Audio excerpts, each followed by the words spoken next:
Hello everyone, and welcome to Second Sunday. Join us today for Art Making Fun inspired by artworks from the Cantor Art Center and the Anderson Collection at Stanford University. For our art making activity, we are going to make our own family portraits using animals or animal faces to represent each person. Look at the decorative fish patterned wallpaper.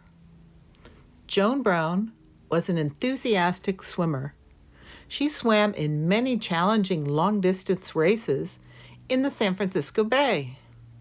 Her fondness for swimming may be why she chose to fill the space around the figures with this fancy fish pattern.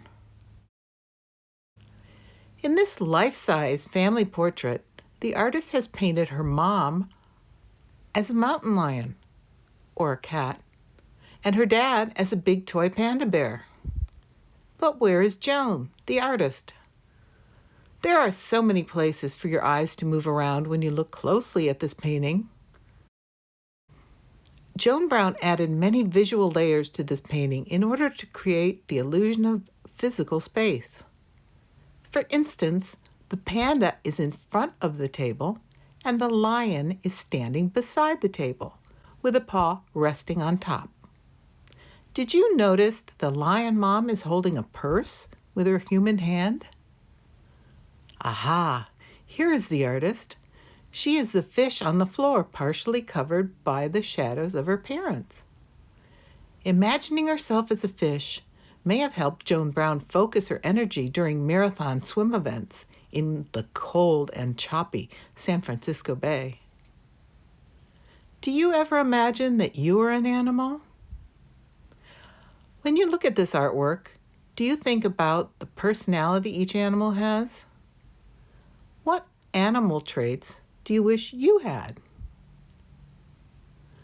Do you wish to swim like a fish, run like a gazelle, walk tall like a giraffe, fly like a bird, sing like a canary, play ball like a dog? What about the people in your family? What animals do they remind you of? Let's begin drawing while we think about how to make our own family portraits. Here is one way to draw an animal. You can build a drawing with shapes. In this example, I look closely at the face of the mountain lion and notice that it is made up of shapes that can be put together, like a puzzle, to create a face. And when you add color, the features become clearer. Feel free to start drawing your ideas on paper while I tell you more about Joan Brown and her art making. Also, our educators will join us shortly to share their art making experience inspired by today's featured artist. Here is a painting of a dog by Joan Brown. This looks like a portrait too. Joan Brown's son, Noel, has said that as a child he would watch his mother work in her art studio. He saw how much she loved to make big drawings with black outlines and then paint them using any color that she liked, like a giant-sized coloring book. Look at the title of this painting, Portrait of a Shoe Number 2. The label also tells us that this painting was made 10 years before she created a family portrait. Joan Brown was inspired to make art from her surroundings. Her family, pets, and personal belongings are all featured in her paintings. Joan Brown changed the way she painted over the years because she liked to try out new ideas, and she was curious about the world around her. Born in San Francisco, as a child, Joan visited art museums. She remembered spending time looking at ancient Egyptian art. Here are some ancient Egyptian objects that you can see when you visit the Cantor Art Center. Notice how the ancient Egyptian artists blended animal and human features. Do you wonder if Joan Brown's childhood visits to the museum inspired the painting we are looking at today? These objects are small and would have been worn as part of a necklace. The ancient Egyptian kingdoms were also famous for building large-scale art, such as the Great Pyramids. Joan Brown liked to make her portraits life-size so that she could feel like she was a part of the painting. Here is a photograph from the Cantor collection. It is a portrait of two children and their dog. The decorative garden-inspired patterns around the edges remind me of wallpaper. This family portrait was made in the 1800s. This is another family portrait with two children and a dog. The photo is an oval shape, and there are also rectangle and triangle shapes that are filled with different garden patterns. The loving attention to detail and decoration makes us feel as if we are looking at a family treasure. Remember to fill the space in your family portrait with lots of fun patterns. Look around you. What patterns do you see? Making a collage will spark your imagination. Many everyday objects that usually go unnoticed have interesting patterns that you can use in your artwork. Things like tissue boxes, gift wrapping paper, greeting cards, scraps of fabric, magazines, and food packaging. One of the best parts about making art is sharing it with others and seeing how your art inspires their ideas. Now let's watch and listen as our museum educators show us how they did this activity. Hi, I'm gonna draw like Joan Brown today. I'm gonna draw animal heads on human bodies. And I'm gonna start with the walrus. Yes, and you can see that I'm drawing in shapes for the body and the head and the arms and the legs.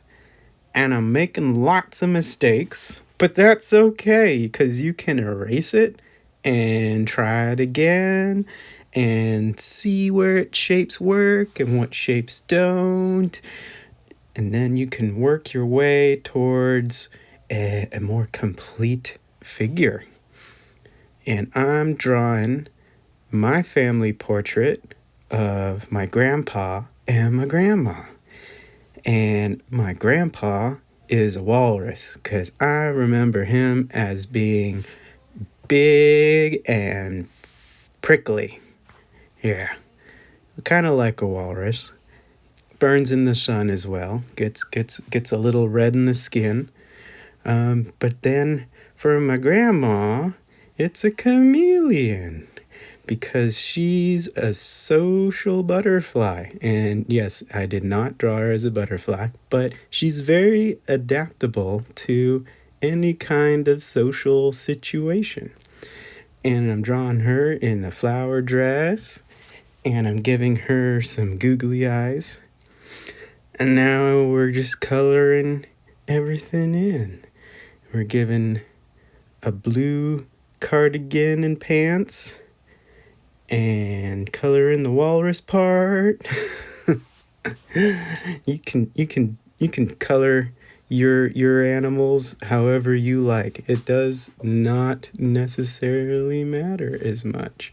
It can be a purple walrus if you wanted, for example.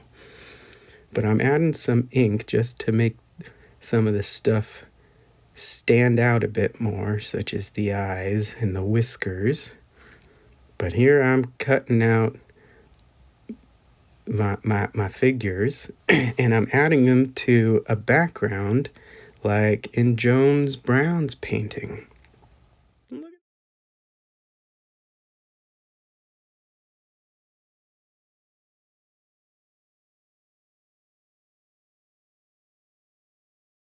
Hi everyone! For this second Sunday, I decided to draw the animal versions of my nuclear family. There are 6 of us total: my mom, my dad, my 3 sisters, and me. The hardest part for me was definitely drawing everyone, so I found pictures on the computer that I could use as inspiration. I made sure to choose animals that matched each family member's personality. For example, I decided to make my mom a peahen because she loves to be bold, she always seems like she has somewhere to be, and she's a caring parent to her offspring. I did this for each family member, and it was so fun picking an animal for each of them. After I was finished drawing, I began tracing, erasing, and coloring. Coloring ended up taking the most of my time, because I wanted the animals to be colored realistically, but I also wanted their clothes to represent my family. Since my dad loves the sun and is always in jeans, I tried to dress his animal in a way that represented that. Unfortunately, my drawing skills are somewhat limited, so I put the rest of my family in dresses. It worked out though, because we all like dresses and I could change the design to fit my mom and my sisters better. Then, once I had all of my pieces, I got started making. I started off by making a background for my family portrait. One of my sisters loves origami, and so I borrowed a few sheets from her. I loved working with the origami paper because there are so many fun designs to choose from, and it really made me realize how important the background is to a work of art. It seemed like, even though I hadn't put my figures down yet, my portrait already had a feeling associated with it from the color and pattern of the paper. Then, I got started on placing my figures. I spent most of my time on this part because I had to really think about how my family works. How do we relate to one another? Are we close? Do we get along? And once I had answered these questions, I still had to figure out how to show it with my art. In the end, I decided to put my mom and dad on the bottom of the work. They laid the groundwork for my sisters and me, and supported us and lifted us up higher than we ever thought possible. That is also why I decided to use 2 floors, one to represent where my parents started, and one to show where my sisters and I began because of their sacrifices. Then, I just had to figure out how my siblings and I all related to each other. There are so many different dynamics between the 4 of us, so I got stuck for a bit, but I figured that simplest was best in this case. My sisters and I all vary in age. My oldest sister is 34, my next sister is 30, I'm 25, and my youngest sister is 23. So I decided to show this age difference in my art. I put my 2 older sisters closer together, and I put me and my younger sister next to one another. By doing this, I was able to create a gap between my 30-year-old sister and I, which I felt represented the 5 years between us. I had so much fun making, and I hope that you all have so much fun too.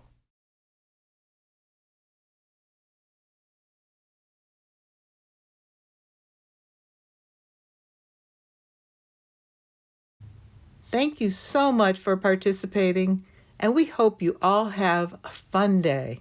And we look forward to seeing you next time on the original Second Sunday.